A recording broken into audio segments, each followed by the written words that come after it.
Have you ever wanted your own TV show? Have you dreamed of showcasing your talent for the world to see? Well, now you can. Have your own TV show. You can have your own 30-minute show. Not only will you be seen in the Detroit area, but you can be viewed worldwide. Be seen on WHPR Detroit Live, Comcast Cable Channel 91, on the web at TV33WHPR.com, with the TV33 app, on Roku, Google TV, Apple TV, and on Amazon Fire TV. Act now. Time slots are limited. Sign up today and get a free replay with the purchase of your time slot. For more information, call 313-868-6612. Visit our studios and receive a free TV interview to promote your business, church, or organization by appointment only. Feedback. Hi, this is Theo Broughton. And I am Thabiti Mpinga. Inviting you to join us each Monday at 9 a.m. for Feedback, A positive image production by Hood Research. Encourage others to tune in each Monday on Comcast Detroit, Roku, Amazon Fire TV, watch WHPR TV Network anywhere. and take us along with you. Feedback. We are on right here at WHPR, WHBS on this nice, calm Monday morning. It is cool, I gotta say that, but no snow, no rain, and no wind. That's what makes it comfortable. We know it's winter. We know that it's going to get colder.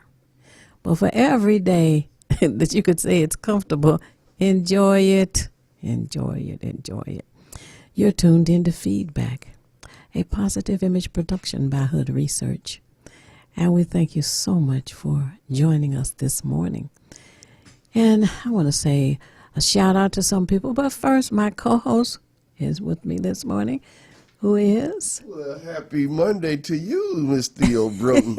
Hood Research. That's right. Extraordinaire. How we doing? Oh, my goodness. Fantastic on this day. And I just want to say happy Monday to Rosa and to Velma and Kirk and to Vera and to Henry and Al and Carl and Katrina and Sylvia. Oh my goodness, it's just so many.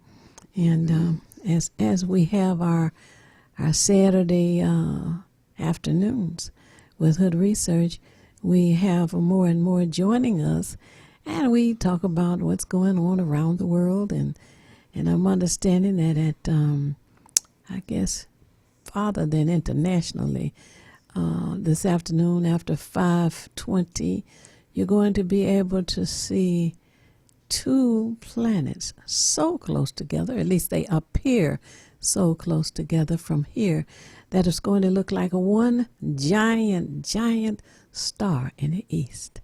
What do you want to say shout out to, Mark? Well, I'd just like to say, they say that's supposed to be the North Star effect. Yes. So we just know that it's the season. Happy holidays to everybody. And, we following that North Star to some good life. We want the good life because that's what's important. So Yes, just want to indeed. say a shout out to everybody out there. Brother Khalif Uthman is listening today. We're going to have a lot of fun. It's going to be a great show. And my wife, Monica, a lot of love to you. My son, Marcus. And my mother says she going to tune in. Uh-oh. There's Maxine Cummings. So, All folks, we're right. going to have some fun today. Yes. I am so glad that they're going to join us. And then we've talked about, well, I guess past internationally, going to the Saturn and was Saturn and Jupiter. Yes. It was funny. They were talking about 9 planets, but Pluto got kicked out. we only have 8 now, circling around. Go figure. Anyway, nationally, we are still concerned about the election in Atlanta, in the state of Georgia, actually. But for those of you who have friends and relatives in Georgia, please call them and encourage them to participate in the election. Early voting has already started in Georgia. The date of the election is January the 5th. However, now you can have early voting. Put your application in, get your ballot, fill it out. They have received well over 168,000 mail-in ballots. And that's 40,000 more than they received during the presidential election. So it seems that the people in Georgia are very much concerned about this election that is taking place. The reason there is such concern and such urgency is because it will determine who is going to control the laws that get passed through Congress. Congress is made up of the House and the Senate. And unfortunately, the Senate is controlled by a man named Mitch McConnell, who represents Kentucky. He's one of the senators there. But he is the head of the Senate in Washington, D.C. And when anybody presents a proposal, which is called a bill, to get it turned into a law, if he doesn't like it, it just stays on his desk. And there are two that have been on his desk for quite a long time. And I think that most of you, if not all of you, remember the 8 minutes and 46 seconds. 8 minutes, 46 seconds that it took to murder George Floyd. And there is a bill that is waiting for attention on the agenda of the United States Senate, and is named after George Floyd, who was murdered by a police officer. There's a second bill named after John Lewis, which is the purpose is to shore up our voting rights. And that John Lewis was the one who was almost beaten to death over the Edmund Pettus Bridge. Anyway, those two bills in particular, they lead out some of the other bills, of course, that are important as well. With the election of the two Democrats in Georgia, it will cause the United States Senate to be equally divided, 50 Republicans, 50 Democrats. And the Vice President, Kamala Harris, is the person who would break the tie if the votes come out equal like that. So it's important for us to be concerned and to participate in the process. You can email your friends and family in Georgia and ask them, please participate in the election. You can call them, Facebook, Twitter, website, whatever you have access to. And please encourage them to participate. If they have to get an absentee ballot, tell them require the application so that they can fill it out, return it, and get a ballot. Otherwise, the day of the election will be January the 5th. And you can even send a donation.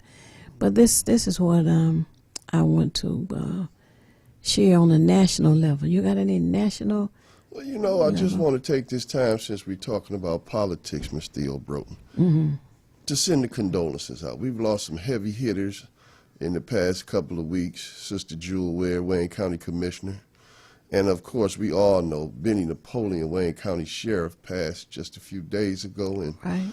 and it's important that we understand that politics is fluid. And when we lose heavy hitters like that, we got to replace these people with some people that's going to come in there and do the same type of work and be same kind of community-minded people that we lost. So my condolences, and the condolences go out to the families of Jewel Ware and Brother Benny Napoleon. I grew up in the neighborhood, and Benny Napoleon knows my family. He's over to the house a few times. He was young, grew up when we were going to school with my brother. So I understand in Detroit, we all like family. Yeah. And that's the beauty of this thing. And like you were telling me earlier when we ride in about how, you've been knowing Benny for over 40 years. Mm-hmm. And I mean, we just know each other. Just like I know this beautiful producer producing this show, Brother Tim Smith. We went to school together. Right. So it's about family, people. This is the time of year about family. But just let's reflect on how important it is for all of us to realize that we got a lot of work to do and we got to care about one another. That's That's the right. important thing. Absolutely. And on a state level, a good friend of mine was Attorney Isaac Robinson, and he had been elected as a state representative. That's right. And he was very community oriented as well. And always, if you would call him and ask for help, he was right there to help you. I mean, a friend of mine was stuck actually in Africa. She has a brother who lives there now, and she was having some issues, and she reached out to him. And from here, he just did what he could and should and got her back home to the United States. Oh, From yes. Africa, huh? That's right. Attorney State Rep Isaac Robinson did that. And here in the community, he was always concerned, and he addressed issues that we had here. And he would come to the Hood Research meetings, and he was available. He'd answer questions that the attendees had for him, and that was from the state level. Then on a county level, as you have mentioned, Jewel Ware and Benny Napoleon, I was interested knowing him so long, and ended up living in the same community. That was interesting there, and he would always address anything that was not fair. He also addressed racism. And a very close friend of mine who was in the police department, Benny was the chief of police. And my friend had told me that he was on the list to be transferred to another department. And he said he was on the top of the list. But every time an opening came, somebody in possession of that list would transfer a white person in front of him. And that happened a couple of times. I'm like, wait a minute, this is not right. And he, didn't want to create a fight or whatever. So I just called Benny. I said, hey, something is wrong. And he said, what is it? I said, well, my friend has been on the top of the list to be transferred. And somebody keeps transferring these white officers in front of him. And he has earned that spot. So why do they keep transferring these white guys in front of him? He said, hey. He said, I'm hearing what you're saying. I'm going to check out the accuracy of it. If that's true, he will be transferred today. So we hung up. And about 30 minutes later, he called me back. He said, Theo, it's done. So he found that was a little racist trick that was going on. He said, oh, I don't have that. I don't have that in my, no. And he transferred my friend within 30 minutes. So it was just one of the examples of things that he did. And he was every bit as concerned as Mayor Coleman Alexander Young was about making the department reflective of this community. So anyway. And that's highly important. Oh, yes. Yeah. Oh, yes. I heard here recently we got some person who lives 3 hours away. Can you imagine? If you needed to have the police department staff to come in, this person lives 3 hours away. That's over halfway to Chicago. Well, I saw an article on social media from the news where they had interviewed some of these police officers that live out in the suburbs. Their main gripe was the schools.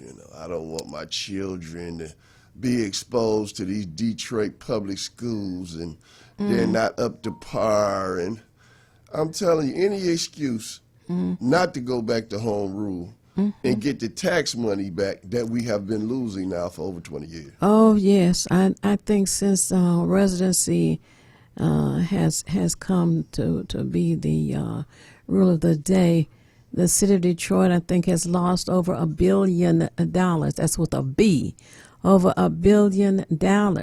You're talking about people who would be living here, working here, doing some shopping here, and now they have taken their dollars outside. No, excuse me. Let me back up. Taken our dollars. That's right. Outside the city of Detroit.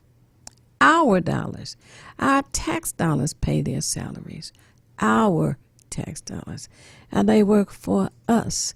And the other thing that just annoys me to no end is the fact that those who can take a car home, a police car is a deterrent to crime. A police car, or whatever kind of vehicle, police vehicle, it is a deterrent to crime. So that deterrent is in somebody else's city. That's right. You know? And it's something else, Mark.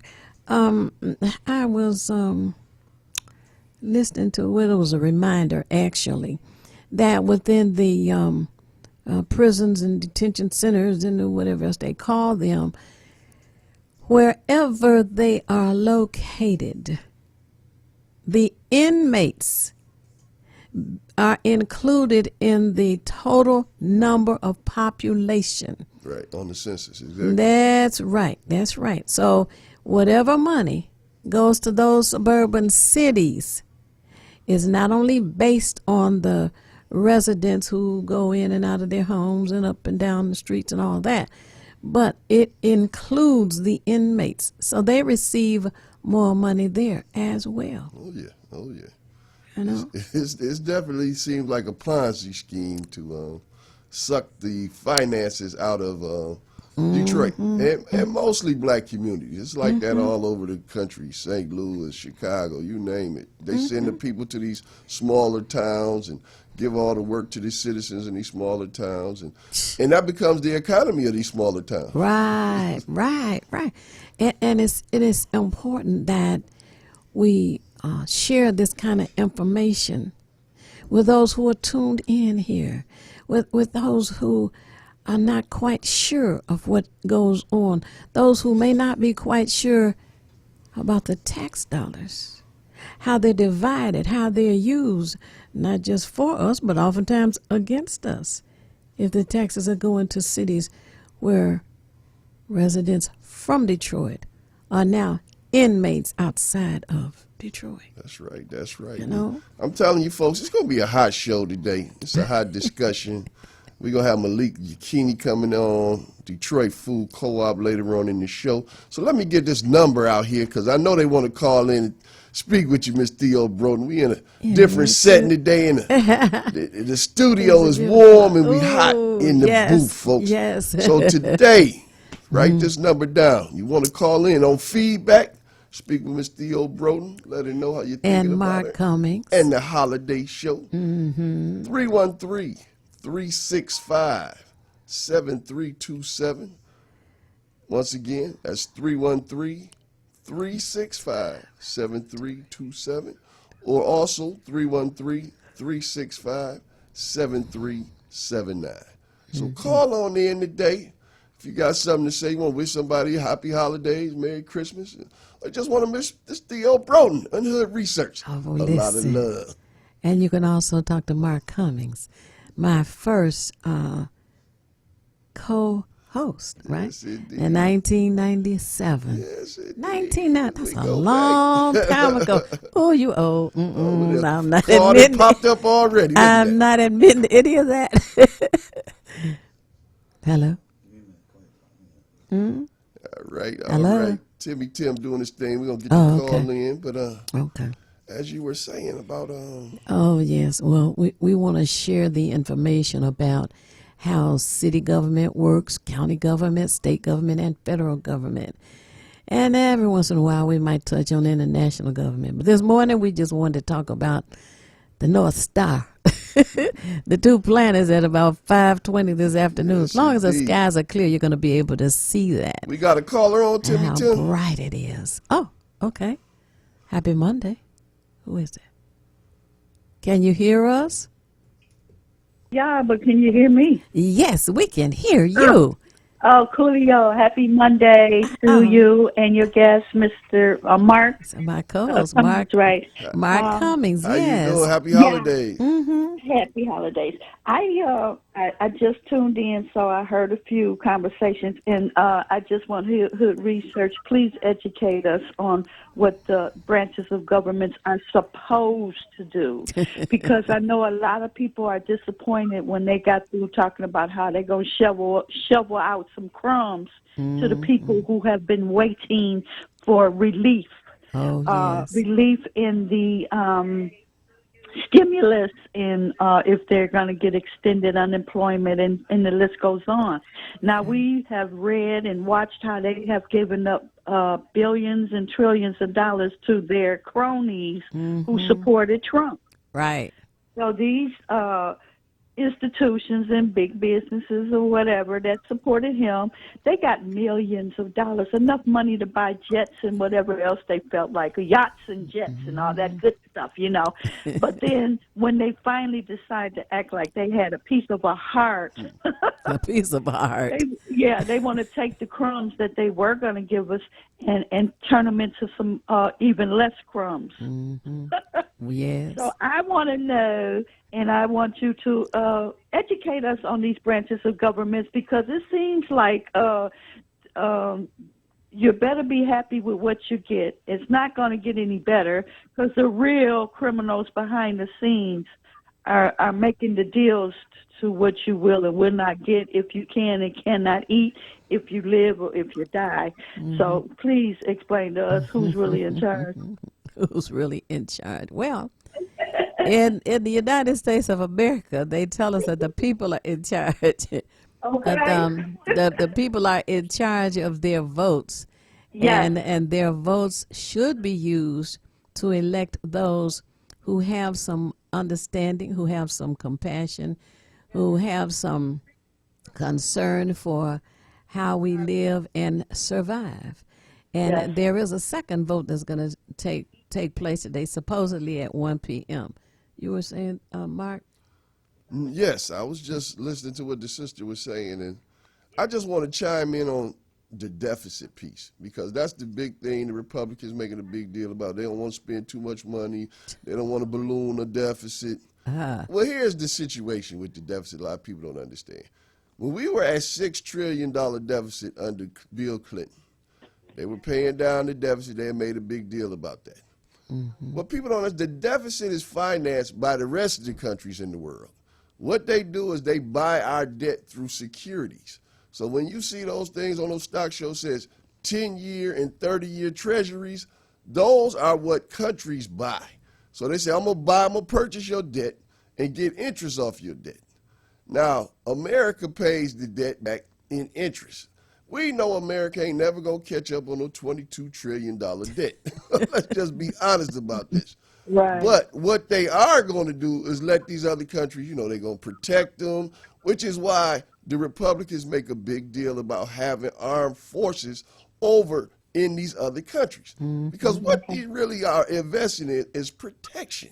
And that's really what this is about. We got to understand. That's why they say the government, the Republicans' biggest thing is the government should only be about what? Protecting the citizenry and protecting the world.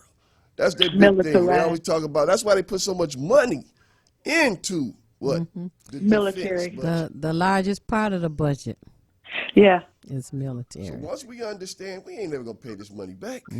They can cut bigger checks if they want to. Oh, Right. yeah. They claim that the dollar gonna lose value, but we know that America and the dollar is gonna always be the standard in this world. We talk about China and the yuan and all of that, but let's just be real. We are not gonna be spending money in yuans in the next 30 years. It's gonna still be the dollar, and the dollar gonna be dominant. Yes. So I mean, they can spend that money. They can make that bill $3 trillion. They could have done it. They gave people what they need, $600. People need real money, Miss Broken. Right, Exactly. right. $300 and all of this, a little Yeah. $600. That's not going to do anything but have people No. coming back for more And later make on. them Not mad. gonna put a dent in anything. And the thing about it is the taxpayers are constantly being ripped off. We pay so much taxes and they keep draining. And I guess that's what he meant when he says drain the swamps. Because when you drain the swamps, that means you taking from the taxpayers and giving to the multi-billionaires Yes. who never pay taxes because they got their investments offshore. So his they buddies. they got the loops that they use to make sure they don't pay no taxes, but they draining your taxes. I'm glad you So I said guess that. that's what they were talking about when they said we're going to drain the swamp. Because nobody Because asked they've what been the doing swamp it all was, the did they, Miss time. Broken? They didn't. They really didn't. That's what was the swamp filled with. Oh, my. Besides pythons down in Florida. Anyway, that's the latest thing going on in Florida, Sylvia. They are trying to eliminate these snakes that are all over the place. It seems like some people had pets, and when they got so big, they didn't know what to do with them, so they just kind of dropped them off. Whew, what a life, I tell you. But I don't think I want to live in Florida. You got pythons and Donald alligators. Trump in Florida. Both of them. Oh, Lord help you. Well, they already said down there they don't want him. They took a But vote. you know, They don't want California him. didn't even want Donald Trump on their ballot. They Oh, was like, wait, you kidding where are we me? going to get him off the ballot so he won't even be a vote? Oh, my my goodness. goodness. They took him off wanted to take him off the ballot. Oh, my Just take God. him off the ballot. We're not, because he's not even worth looking at to consider as a vote. Oh, my goodness. But you Right? know, let Wouldn't me that be tell a you. wonderful thing to be able to erase you from a ballot? So Wow. when voting comes, even the ones that want them, they have no choice. Right. Well, January the 20th is Woo-hoo. D-Day, you know. And Trump we is gone. have, what, 29? Trump is gone. I heard this. Right. You can play. You got that on your computer. You should play it for us. I But know, I anyway, had to look it up because somebody had sent it to me, and I was cracking up. It 'cause was so it funny. was so in unison. All right, Maybe all so. right. Well, Miss Sylvia, you That's keeping it all. going for us today. We thank you for checking in. What we coming up on? Well, we got another our break, call, or our what we break. coming up on Uh-oh. the break here, Tim? I'll call okay. you back when I get some new information. That's fine. Don't Okay. mind at all. Okay. Are we taking a break now? Okay. We're at the 9:30 hour, and we're gonna stop for a break. Don't go away. Let your friends and family know that Hood Research is right here at WHBR.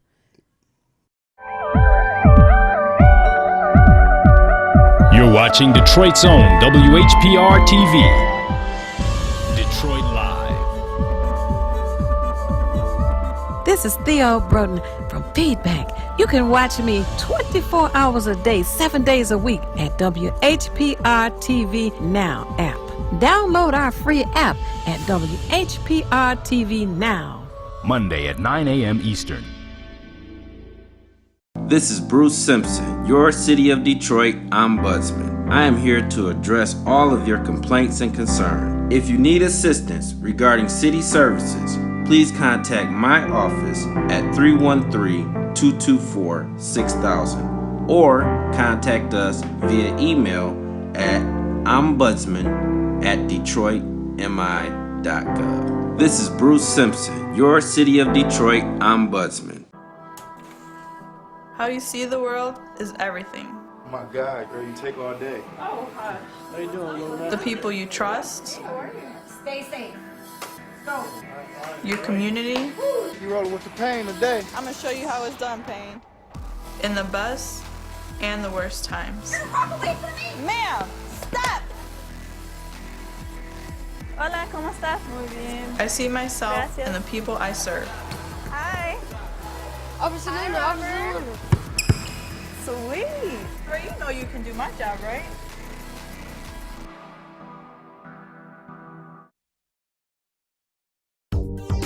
Have you ever wanted your own TV show?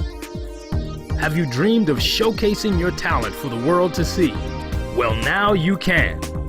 Have your own TV show. For only $99, you can have your own 30-minute show. Not only will you be seen in the Detroit area, but you can be viewed worldwide. Be seen on WHPR Detroit Live, Comcast Cable Channel 91, on the web at TV33WHPR.com, with the TV33 app, on Roku, Google TV, Apple TV, and on Amazon Fire TV. Act now. Time slots are limited. Sign up today and get a free replay with the purchase of your time slot. For more information, call 313-868-6612. Visit our studios and receive a free TV interview to promote your business, church, or organization by appointment only. Hey there, it's me, Butter, with my new book, The Many Adventures of These Nuts. Let's be nuts about our health. Join me and my friends, Wally Walnut, Almond Cruz, Pumpkin Spice, Chica Cheminsky, Morgan Raisin, and Hallie Cranberry, here with rhythm and song to share a fun way to stay safe and healthy. So together we can all be nuts about our health. Ebook available now on Amazon, or get a hardcover copy at www.thesenutstrailmix.com. That's nuts with a Z. Feedback. Hi, this is Theo Broughton, And I am Thabiti Mpinga, inviting you to join us each Monday at 9 a.m. for Feedback. a positive image production by Hood Research. Encourage others to tune in each Monday on Comcast Detroit, Roku, Amazon Fire TV. Watch WHPR TV Network anywhere. and take us along with you. Feedback. And we are back. Thank you so much for staying tuned to Feedback, a positive image production by Hood Research.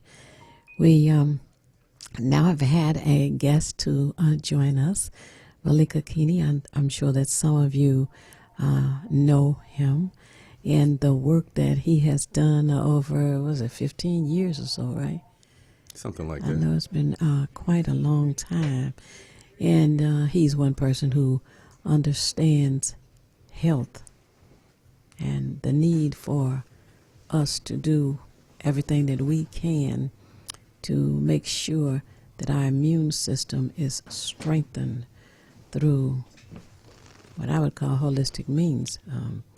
And there are too many people who are not concerned about that, and they prefer to go to regular grocery stores and buy boxes of foods and cans of foods rather than fresh foods. Thank you for joining us, Malika Keeney. Please tell us, who is Malika Keeney? Thank you, Sister Theo. It's a pleasure to be in your presence. And of course, I, for a long time, have respected the work that you're doing in our community. So Malika Yakini is an activist. I'm a native Detroiter. I'm 65 years old. Well, I'll be 65 next month. So I've been around the block a time or two. And I grew up in Detroit in the 1960s and early 1970s, and I was very fortunate to have some teachers in the 8th grade at Post Junior High School who played Malcolm X records for our class and really radicalized us as 13-year-olds. And so as a young person, I decided that I was dedicating my life to the upliftment of our people, and I've been on that path ever since. And so that's the big picture.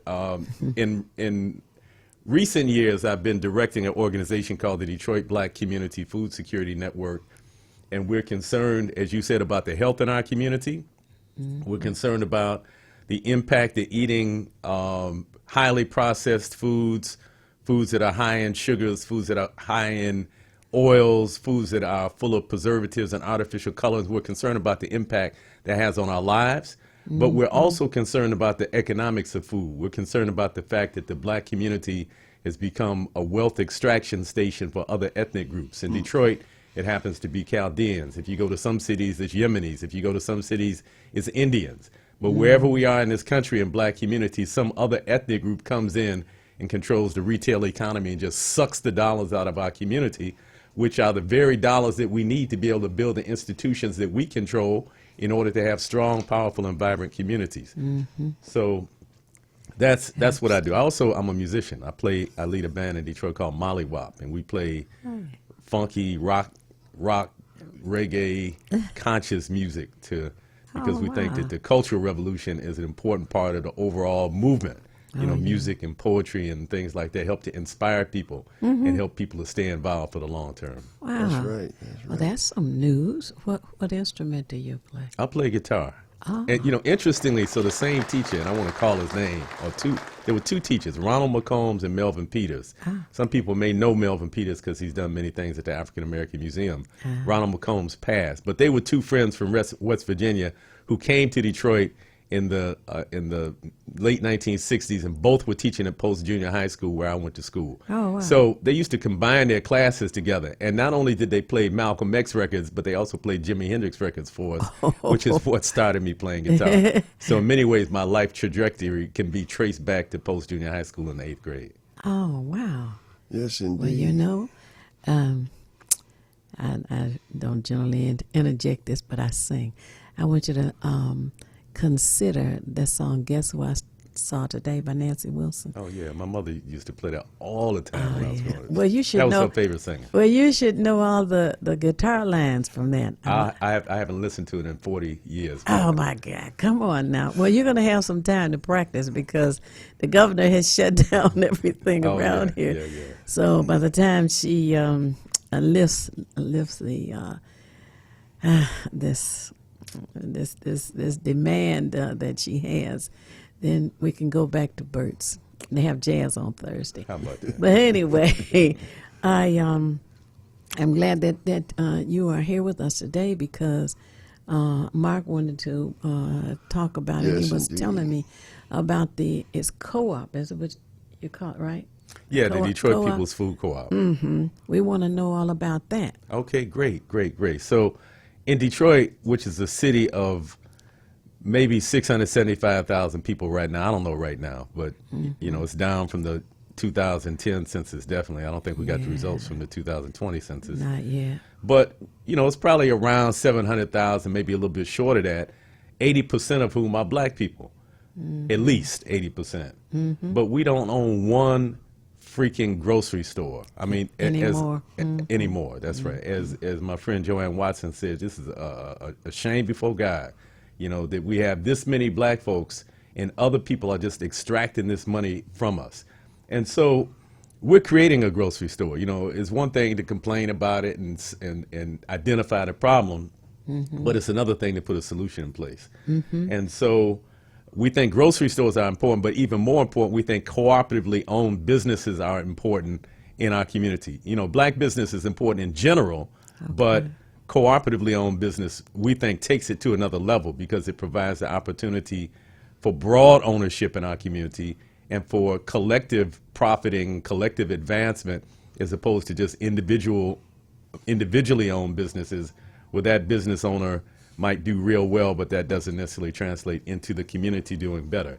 So we've been working on this project for 10 years, and we are going to break ground on it finally between April and July of 2021. Oh, wow. We're building a new 34,000 square foot building on the southeast corner of Woodward and Euclid. Yes. Right next to where I think it was a Value Village that was there. Will be right next to where that was. Okay. And the entire first floor of the building, 17,000 square feet, will be the Detroit People's Food Co-op, a cooperatively owned grocery store that will be a full service grocery store where you can get groceries, you can get produce, you can get meat, fish, you can get beer and wine, you can get health items, all of those things. And we can find a way to circulate money within our community instead of it being extracted out. Whoa, Yes, that is indeed. wonderful. And wait, one thing I gotta say just before I go to Mark, and that is, I will be so glad to be there for the ribbon cutting, because there is a store not far from there currently that has been picketed. Yeah, you can say it, King Cole. I'll say it. Oh, okay. You know, they have a history of selling outdated food. Rotten You know, meat. yeah. And last year, you know, certain, like you said, there were people, Malik Shabazz and other comrades were out there protesting. And this man had nerve to say that the people wanted to buy. Who in the hell wants to buy rotten meat? Yeah. You know, so oh man, that's wonderful. You breaking ground when you say Between Okay, April and July of next year. Yes. I was Okay, gonna we got the phone lines blowing up. But just what want to was say, Brother Malik, I met Brother Paul Willis. Yes, sir. And that's how I found out about the Detroit Food Co-op. And I've been in this city. I've been back here since '92. And I know that you guys have a food garden. Yeah, we have a farm. We have the largest farm in Detroit, D-Town Farm. Let's see who we got on there. We got this call. Let's get this call right quick. Who we got on there? We got 2 or 3 calls. Who we got? Hello. TV2? Hello. Hello. Yes. Who's this? This is Coach Mike Naden from Chicago. How you doing? Oh, I'm doing fantastic. Well, thank you for joining us this morning. Thank you for the opportunity. Well, yes, you have been with the Negro Baseball League, right? You worked with them. Yes, sir. Hello? Well, yeah, we're actually working to bring Negro League Baseball back, a modern day version. Okay. Would you hold on the don't go away? Can you hold on the line for me? Sure. Hold still. Okay. Okay, we got everybody calling in. Right. Ask them if they calling in and talk Brother Malik Yakini today. Who is it? Yes, Hello? indeed. Who we got on the phone? Hello, can y'all hear me? Yes, we can hear you. Thanks for calling. Okay. Go ahead. I've been ringing off the hook, y'all, trying to get y'all. What? Was this gentleman, the gentleman with the food op?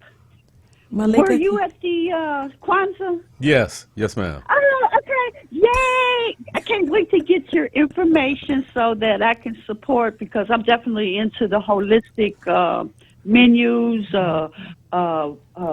importance of making sure that mentally as well as physically that we do things for ourselves on a holistic level. So I'm definitely sitting here waiting with my ink pen to get your maybe I'll give it to you right information. now. Maybe I'll give you the information right now since you got your pen with you and other folks probably want the information also. That's right. So the thing about a co-op that's unique is you can become a member owner of the co-op. And when we say member owner, it's not like Sam's Club. When you go to Sam's Club, you buy a membership, and that just gives you the privilege to go to Sam Walton's stores and deposit your money. You don't have any say-so about what happens at that store. But at a co-op, you're an actual owner of the business. Exactly. And so as an owner of the business, you have a couple of opportunities. You have the opportunity to run for the board of directors or nominate or vote other people onto the board, which is the legal body that runs the store. Any year the store is profitable, the member owners can vote themselves a share of those profits. And so you're an actual owner of the business. And so to join the Detroit People's Food Co-op, it costs $200. This is a one-time, lifetime fee, and you can pay it either in one lump sum. If you're a big fish like Theo Broughton, or if you're a small fish like me, you can pay it in installments. You can pay $10, $20 installment payments. Yeah, you know, Sylvia, you can put it in the way. Well, I'm always into cooperative economics, so I've been screaming it all the time in my poems all the time. Group economics, cooperative economics. We must get the mindset that it takes for us to take on our own destiny, because we're waiting on the system that has let us down for more than 500 years, and we still sitting up there waiting, hoping while they choking. Yeah. So we're doing it. I've been talking about it for a long time now, but we're doing it. The way you can join is you can go to our website. You can join online at www.detroitpeoplesfoodcoop.com. Again, that's www.detroitpeoplesfoodcoop.com. You can also call our office at 833-373-2313. Again, that's 833-373-2313. So we're in Detroit, even though we don't have a 3-1 number. We just got a 313 number. We just got one of these electronic 800 number systems that. Oh, so it's 833-373-2313. Correct. That's right. Okay, I got your phone number, so I'll do the phone thing, because you know how long you have to write all that out. What do you say? Detroit People's Food Co-op. Yeah, but if you just Google Detroit People's Food Co-op, it's going to pop up. Oh, okay, Detroit People's Food Co-op. Okay, got it. Thank you. Trump is gone. I got it on tape. I'll play it later when I call back. Okay. Theo, I just wanted to chime in here because I want people to go to the website just to see the rendering of the facility Yeah, But you yeah, it's guys incredible. are look at the Oh, it's bill. on It's the beautiful. website? Oh, Yeah. wow. We have an incredible black architect who designed the building, Russell Baltimore. Wow. And we were, to tell you the truth, we had to go through a couple of architects to get to one who had the Looks kind of like us. futuristic. No, we had a black architect from the beginning. Oh, okay. But he didn't have the vision. He didn't have the kind of creative vision that we had. So we That's finally found Russell Baltimore, All who's the right. design architect. And we have another architectural firm that's actually working with the construction company. That's called the Architect of Record, and that's Sims Design Group. They're also black. We have a black construction company, L.S. Brinker and Company. So again, we're intentionally trying to keep as much money circulating in our community as possible. Right. Well, I'm going to join today. Great. I'm letting everybody know I got my $200 check right here, right now to become a member. Now, when you become a member, owner Yes. of the Detroit People's Food Co-op, what does that entail you to? Well, as I mentioned before, you can vote for, nominate people, and run for the board of directors. That's the first thing. The second thing is you can participate in our monthly meetings. We now have monthly online meetings. The next one will be in January 11th, as a matter of fact. And in those meetings, we have subcommittees. So we have 3 subcommittees. One is called Finance and Development. One is called Store Operations, and one is called Membership and Outreach.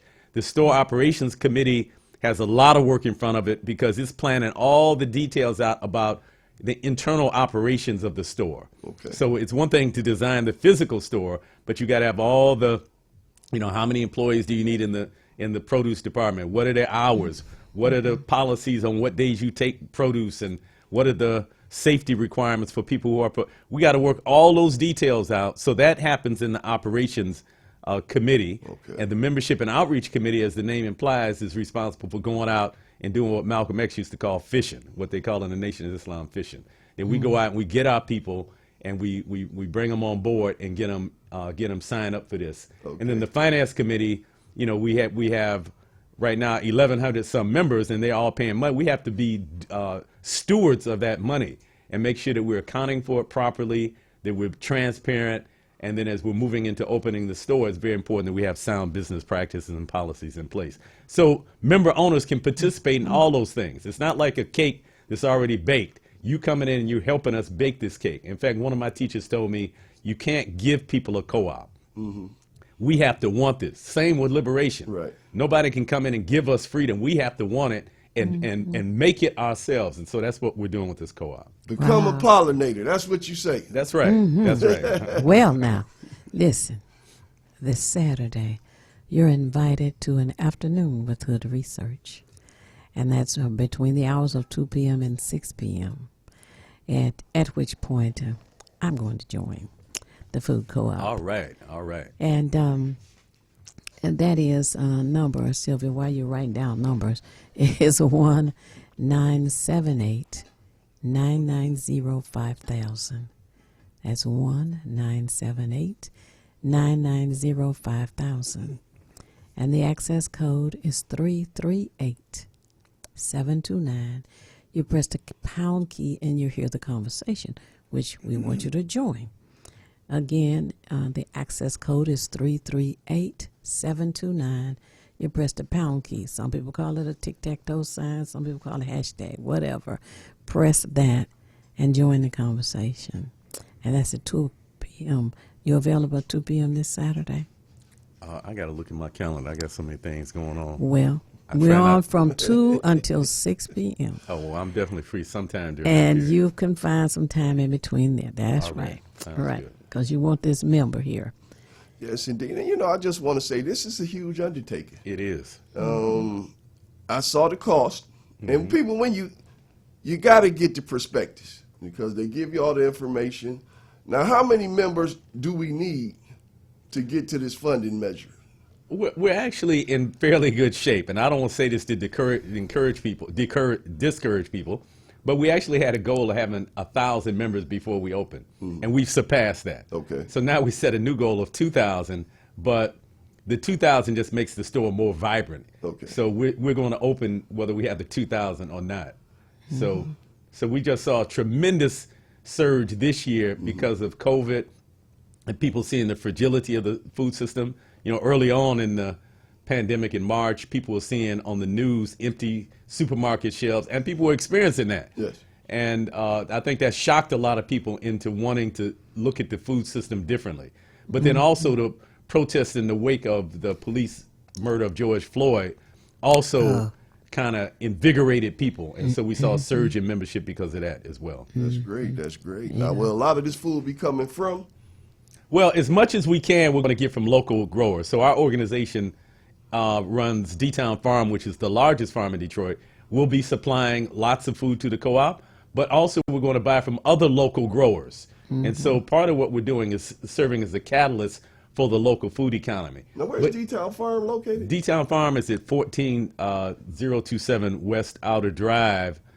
Off of Joy Road. Well, actually off of Plymouth. It's actually off of Plymouth. Really? So wait a minute, it's south of Plymouth and north of Joy Road? That's right. That's right. Actually, it's almost right at Chicago, where Chicago hits West Outer Drive. Okay. So we have a 7-acre farm. We've been operating there since 2008. We had 2 locations prior to that. So we've been in this for a minute, right? And so we grow more than 30 different fruits and vegetables and herbs each year at D-Town Farm organically.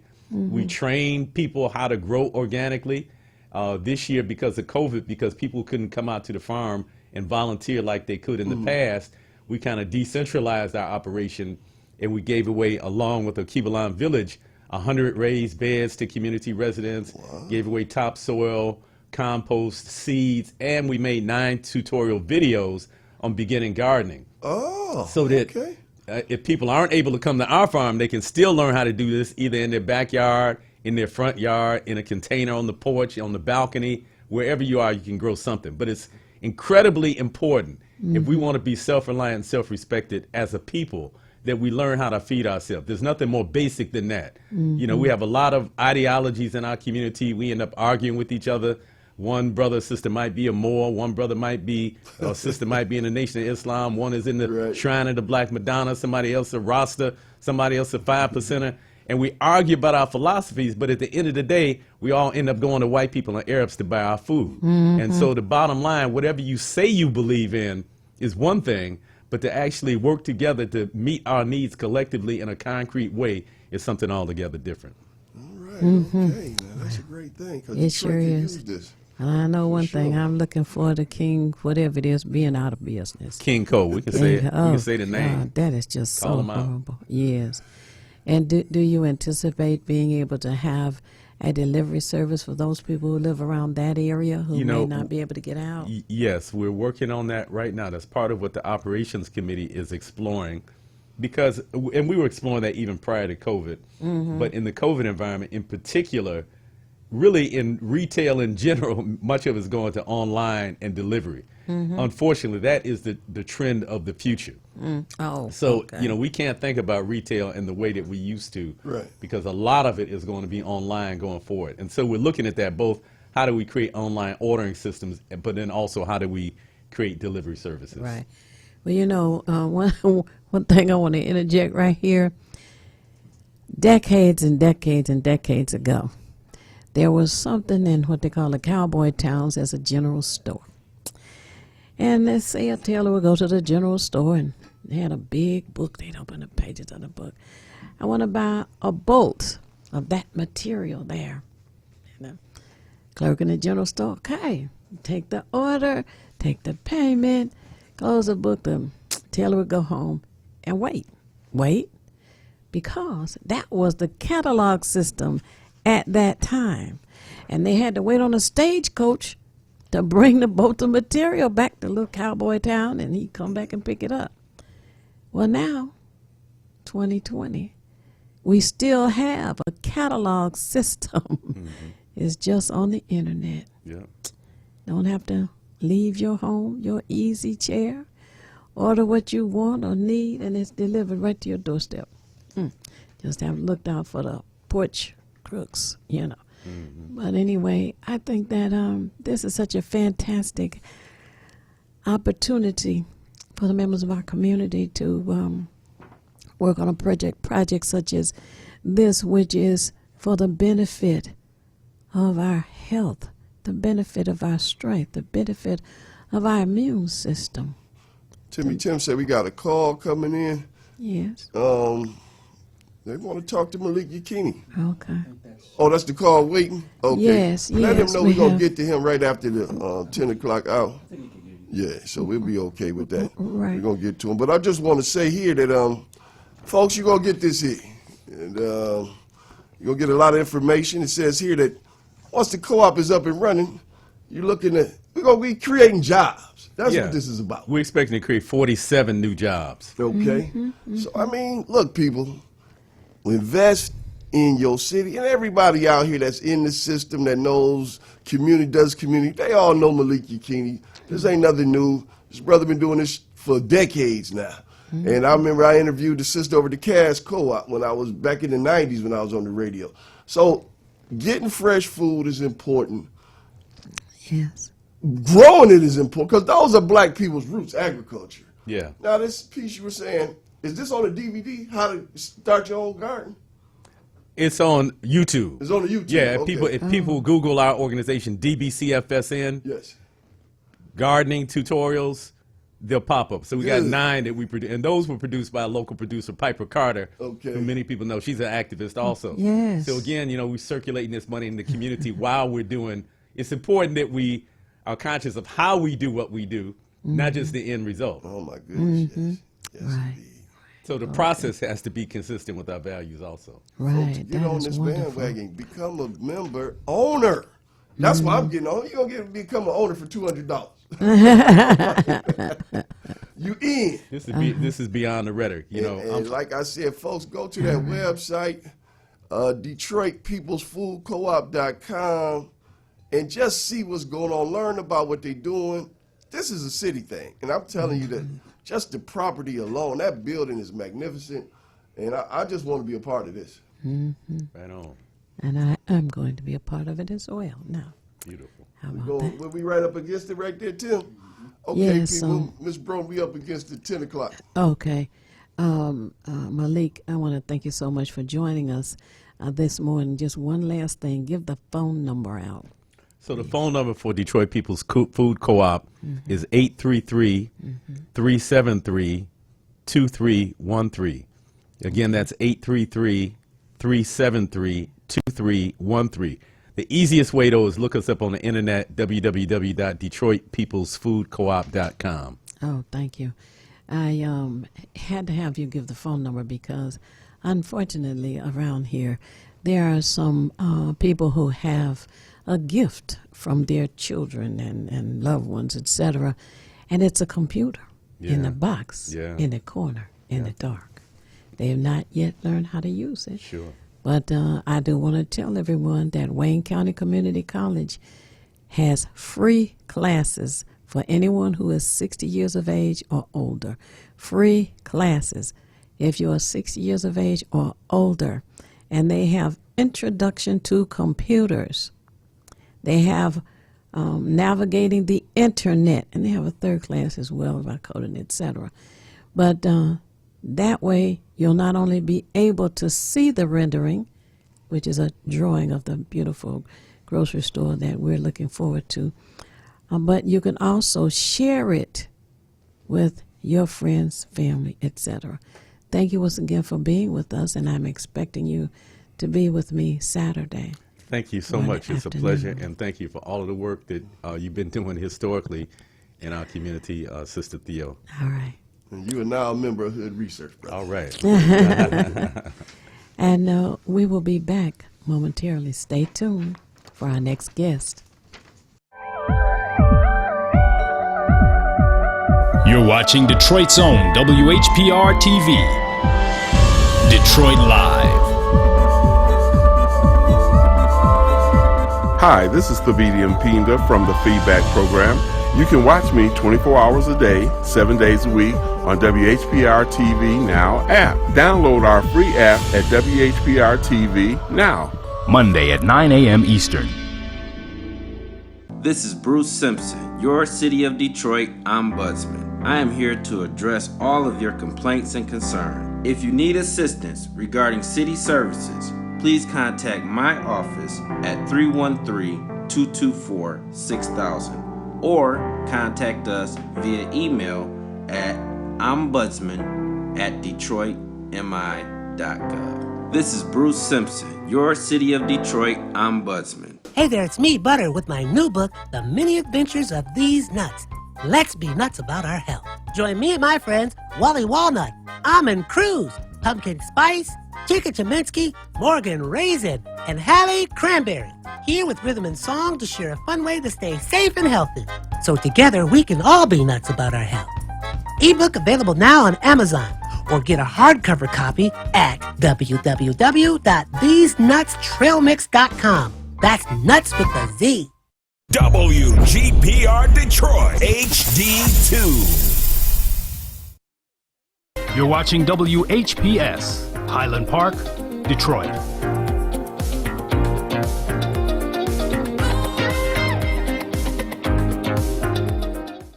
FM 88.1 WHPR, Highland Park. WVIE 107.3 FM Charlotte, Amalia, Virgin Islands. How you see the world is everything. Oh my God, girl, you take all day. Oh, hi. How you doing, little man? The people you trust, Stay safe. Go. your community, You rolling with the pain today. I'm gonna show you how it's done, Pain. in the best and the worst times. Ma'am, stop! Hola, ¿cómo estás? Muy bien. I see myself Gracias. in the people I serve. Hi. Officer Luna, Officer Luna. Sweet. Girl, you know you can do my job, right?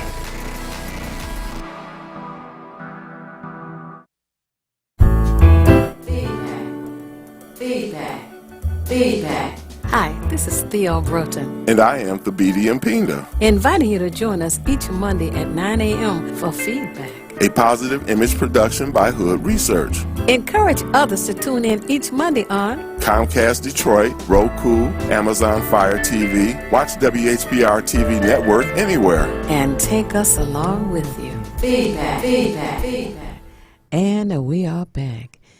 This has been a rather fast-moving program this morning. And now we have with us a guest from Chicago. Are you still with us? Yes, I'm still with you. Oh, thank you so much for your patience. Would you please tell us all of the information? You say you're working on bringing back the Negro League and your name and your everything. I'm sorry, I don't have any papers here. Go ahead. Well, my name is Michael Maiden. I'm known as the coach. Okay. I've been involved with baseball for 40 plus years now. I'm a former Major League scout, former college baseball coach, coach high school ball and travel ball. And, I'm deeply burdened and concerned about the lack of African Americans that's playing baseball today. Yes. And more importantly, the lack of African Americans that's making it to the major leagues. Yes. And, we keep crying about not enough black players in the major leagues, but it's a system that's a reason for that. And the reason is they're not being afforded opportunity to play on the high school level. Yes. They're not being afforded the opportunity to play on the collegiate level. Consequently, there is no system in place for these players to be drafted by the major leaguers because basically the high school and the college level becomes the farm system for the major league draft. Well, so we have to develop our own leagues, which is what we're working on right now, to give our young African American baseball players the opportunity to continue playing baseball and chase their dream of being professional baseball players. Wow. I have a question. Is the Sandlot team a term that was given to a location that was an opportunity for young players? Because here, anyway, I don't know about other states, but here the young players were drafted out of high school or received out of high school, whereas in football and basketball, you come from college. Is that correct? Well, Major League is a little bit unique where you can be drafted out of high school and they send you to the minor leagues and develop you. And, also you can get that development on the collegiate level. Well, football and basketball is a lot more brutal and advanced to the point you need that development and maturement before you get there. So the college level kind of offers the buffer for development between high school and college for players to go to NFL and to the NBA. I see. Now, here in the city of Detroit, there was a church called St. Cecilia's on a street called Livernois. And across from there was a gym, and the Piston players would go to this gym every summer. And the young guys from around the city would go there, meet them, learn from them, practice, and have opportunities to find out what they needed. And I think some scouts probably went there too. Did you ever go to the St. Cecilia's gym? No, being based out of Chicago, that wouldn't have happened for me. But I see. I mean, it's a means to see ball players, and that's really what we need. Right. Is the mechanism in place to lead the teams where these players can come and develop, and consequently, the scouts will come. Right. Well, unfortunately, they closed it down. Of course, the Pistons moved out of the city of Detroit, and they have recently returned. And I'm thinking that perhaps it might give some of the young people here an opportunity to be observed. But what about the young players in Detroit, which is a majority black city, have an opportunity to be in your program? Well, what we're doing is we're launching a league right now. We're looking to do a fall developmental league in October and in September, October, November. Uh-huh. And we would bring these players together, and we would develop them, teach them the skill, and basically run it the same as a minor league program. Mm. And, you know, we're launching, and I mean, we're reaching out for sponsors to come on board and help us make donations to help fund the league, because we consider ourselves to be a self-funded independent league. Mm-hmm. Mm-hmm. And, you know, there are enough black dollars out there that we can fund our own league. We don't have to wait for people that don't look like us to come in and sanction and bless what we do. Well, I'd like to ask you a question. What's Mr. Mabry, right? Mayden. Just call me Coach. All right, Coach. I just like to, I played baseball when I was a kid.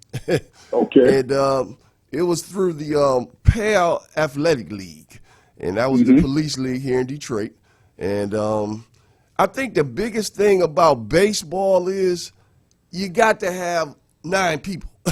and, you know, back when I was coming up, all the kids would form a baseball team on the block, and we would play other blocks. But the biggest thing was you could get everything you needed by going to the baseball game. They would have bat day, glove day, ball day. So I still got a Detroit Tigers glove at home, the Detroit Tigers bat, the ball, and you could go to the game for $1 in the bleachers. And so that's what's missing too. They don't have those giveaways like they used to, because buying a bat, buying gloves, those things are highly expensive. And it's not like just buying a basketball. So I think what they did was they killed the love of baseball in our community by the expense, for one thing, and then the time, because you need a lot of coaches. You need a lot of men, because in our community you had the unions and Ford, and, you know, right here in Detroit, you know, that's the home of the auto industry. And, I mean, the unions would create these mechanisms where the men would be coaches for the teams. So they all bowled together and everything. So they come out, help out. I knew all the coaches. They knew my father. They come over, they eat and drink together, have a good time. So the kids knew each other's parents. And that's how we built these baseball network. And that's when you had so many great players used to come up back then, you know, the Doc Goodens of the world and the like.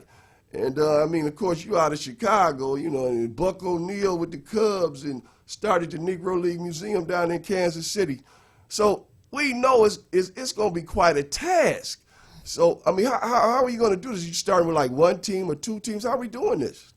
Well, what we're looking to do is to have a 4-team league that would be based out of Birmingham, Alabama, at Rickwood Field, which is the oldest professional ballpark in the United States. and we would bring these players together for 6 weeks of nonstop baseball. We'd house them, clothe them, feed them, and so on and so forth, and give them that experience of basically playing professional baseball. Wow, that's quite an undertaking. Yeah. Well, I mean, you know, again, we would need sponsors, and we're reaching out now to try to bring on sponsors. Okay. But what we have to do is we have to get the community engaged, the community and the business community to be involved and take an interest. Mm-hmm. Okay. Wow. Now, what's the name of the organization again? Well, it's being formed as a league of our own. A league of our own. A league of our own is what it is, and you know, we have a website that's ALOOO247.com, which is a league of our own 247.com. Wow, I like that. A league of our own. Mm. Yeah, and you know, just as you just had the gentleman on talking about the co-op. Yes. I mean, basically, we're just soliciting 200 people to make a $1,000 tax-deductible donation, and we can fund our whole league for a year. Wow. Mm. That's housing players, feeding players, clothing players, and 2 months of nonstop baseball. Mm. Now, how many players you want to have for each team? We're going to have 20 players on the team, so it'll be 80 players, 4 teams. You play at one site 2 games a day. Mm-hmm. Wow. 6 days a week. Mm. Okay. Mm-hmm. That's a good thing. Give out that website address again. I want to make sure I write it down because I'm definitely going to check it out. That's ALOOO247.com. Okay. So a league of our own 247.com. Got you. ALOOO247. 247.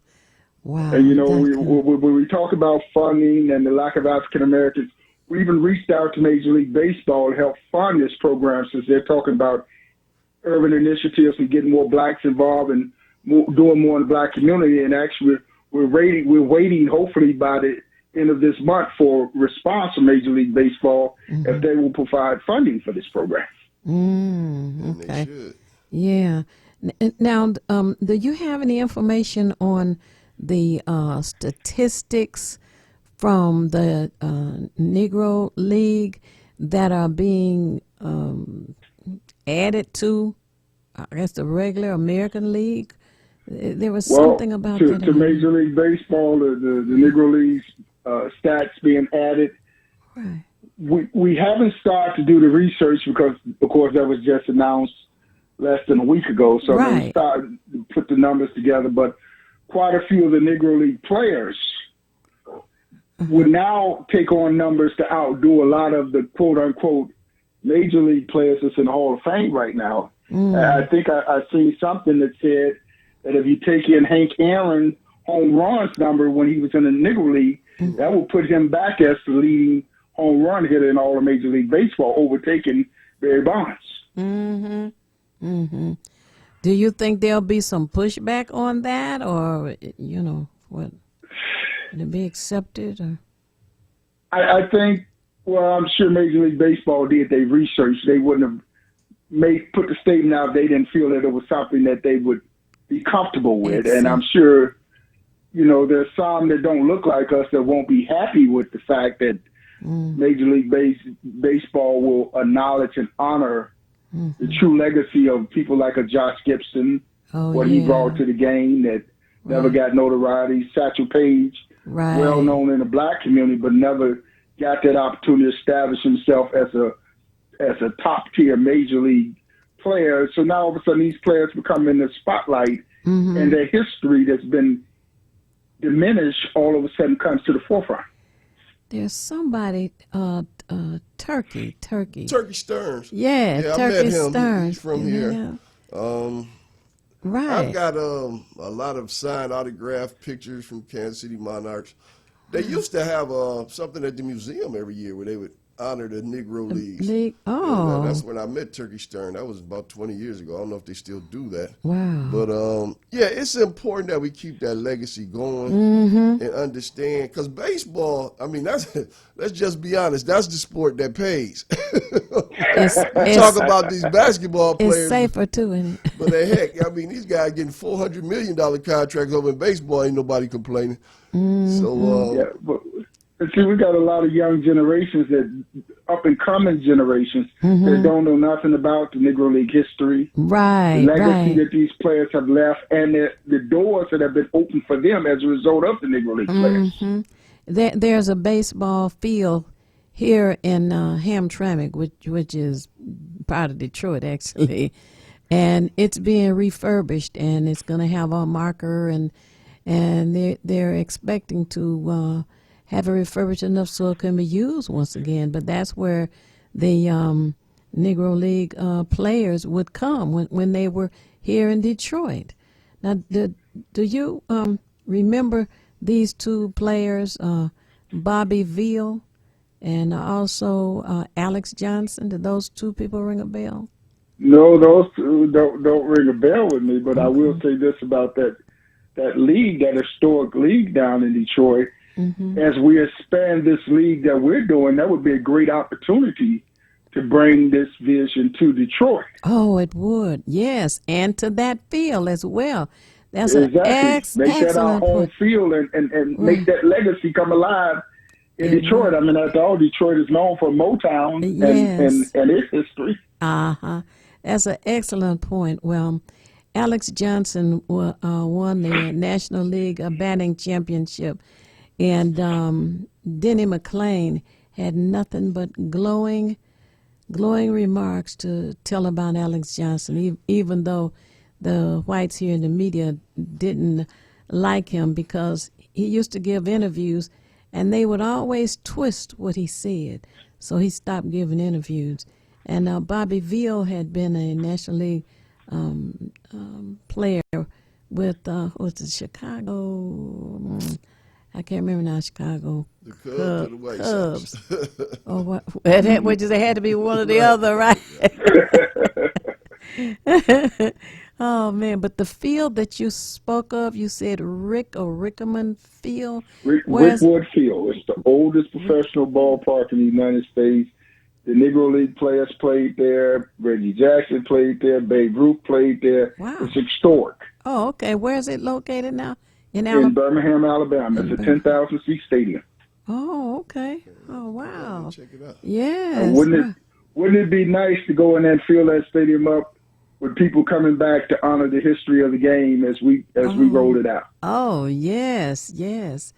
That would be. As a matter of fact, Bobby Veal is from Alabama. I don't know if it's Birmingham, but for him to be a well-known, player in Chicago, it would be good for him to be able to go back as well. And then, I mean, one of our things, I suppose, having names like the Homestead Graves, our teams would be named like, the name of the teams would be the Satchel Paige All-Stars, the Jack Gibson All-Stars. Oh, yeah. And Dick Allen, the Dick Allen Hitters. So we want to honor the legacy of these players by making the names of the teams named after the players. Oh, that's a wonderful idea. And, for a while, they had that clothing line with a lot of the Negro League baseball teams on it. I got a couple of jackets at home with all of the Negro League baseball teams. Oh, wow. And they were selling those a lot. And people were wearing those type of jerseys instead of the baseball teams that we know from the American Baseball League. And we got to get back to that because that's a way to promote what we've done. And that's one way to get the young people back involved again, where they can wear the Grays and the Clowns and the Monarchs and these various teams, because those are some really nice uniforms. Well, also, that's a great way to build pride again, too. Build in pride your culture. and make these players realize they have something to play for. They most of them can't make a college team unless they're HBC, and most of your HBCs are no longer catering to the black players or the black coaches. So we don't have anything to look forward to. So you have a league that you can come up as a high school, as a youth baseball player, and say, I want to play in our own professional league, a league of our own. And it's a really skilled sport. Baseball, you got to play that often to get good at it. I'm serious. I mean, when I started out at the age of 9, and I remember playing the outfield and hit the ball. I couldn't catch a thing, but by 12, I was good at it. And by 14, I was really good at it. And I had wanted to play, but my high school didn't have sports. But nonetheless, yes, kids can get back into basketball. It's not as sexy as football and baseball, but I'm telling you, you learn a lot about teamwork and you learn a lot about team, and that's important. Absolutely.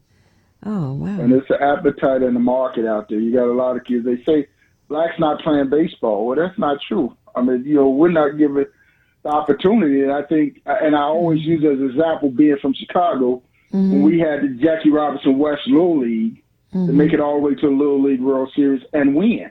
Well, they excited the nation. They excited black folks because we had never seen all black kids on the stage playing baseball. Well, do you have a social media presence? Yes, sir. What is it? Okay, Facebook, Twitter, talk to us. Well, you can reach us again. The same accolades, ALOO. 247. ALOO for Facebook, for Twitter, and you can reach me, Coach Maiden at AOL. Well, you can reach me at Coach Maiden on Facebook, or my website is MEM247.com. Okay. All right. As long as we go to the website, we'll be able to access everything else up, right? You'll be able to access everything. It'll give you all the information, tell you about the league, the start date. Eventually, we'll be posting trials for the teams for next year once we get through this COVID virus. Oh, yes. Now, are these mainly players from Chicago? These are players coming in. Trials will be for players from all over the world. Okay. Or we rather say the United States, because we want to, we want to target African American players, but it's open to all. But the league is geared toward getting African Americans back in baseball. We coming up against it. It's rolling right up there at the end. Oh, man. This morning has gone really fast. And, Coach, I want to thank you so much for your patience. And I'm looking forward to you because you're invited to an afternoon with Hood Research. That's Saturday. And we're on from 2 p.m. until 6 p.m. So anywhere with it in there for you to come on and talk about this program, which I think is fantastic. And it gives our young teens something to look forward to, an idea. Oftentimes our young people aren't really sure what they want to do or what they want to be when they grow up. But with the kind of program that you have, it gives them an opportunity to learn about something else that is available to them. And they may be geniuses at it, but they just need to be talked to and supported and encouraged so that they can develop the genius that's within them. Everybody has a talent, but everybody doesn't always learn what that talent is. And I thank you so much for joining us today. Looking forward to you being with us this coming Saturday. I thank you for the opportunity. And let me just say real quickly, not only are we offering the opportunity to play baseball, but we're also offering job training in the sports industry where we teach them how to be general managers, run teams, work concessions, do broadcast, TV, radio. All of those things are included in this program. Well, that is wonderful. Okay. So we want to be sure and share that this Saturday as well. Yes, ma'am. Thank you once again. And you've given out the number and email and all, and just they Googled your name and all, and that should make it pop up as well, right? Yes, ma'am. Okay. How do you spell Maiden, by the way? Mayden. They got you. Michael E. Maiden. Mayden. All right. Thank you so much. And all right, thank you. You're welcome. We are at the end of the program. And I always say it's not necessary for you to know everything. What is necessary is for you to know how to find what you need when you need it. And we at Hood Research seek out as much information as we can to help us all make better informed decisions. Mark, you have some parting words? Well, I'd just like to say it was a great show today, and we got a lot of information out. I want to thank Brother Malik Yakini, Detroit Food Co-op, for coming down, showing the love. And, of course, our guest we just had on, Brother Michael Maiden, with the putting baseball back together is important. Brother Timmy Tim is always producing a great show, brother. I appreciate your love. Absolutely. And as the BD would say, if he was here, if you want to be nothing, do nothing. The only problem is you never know when you'll finish. Tune in again next week. Happy holidays and peace. Feedback. Hi, this is Theo Broughton, And I am the BD Mpinga, inviting you to join us each Monday at 9 a.m. for feedback. a positive image production by Hood Research. Encourage others to tune in each Monday on Comcast Detroit, Roku, Amazon Fire TV, watch WHPR TV Network anywhere. and take us along with you. Feedback.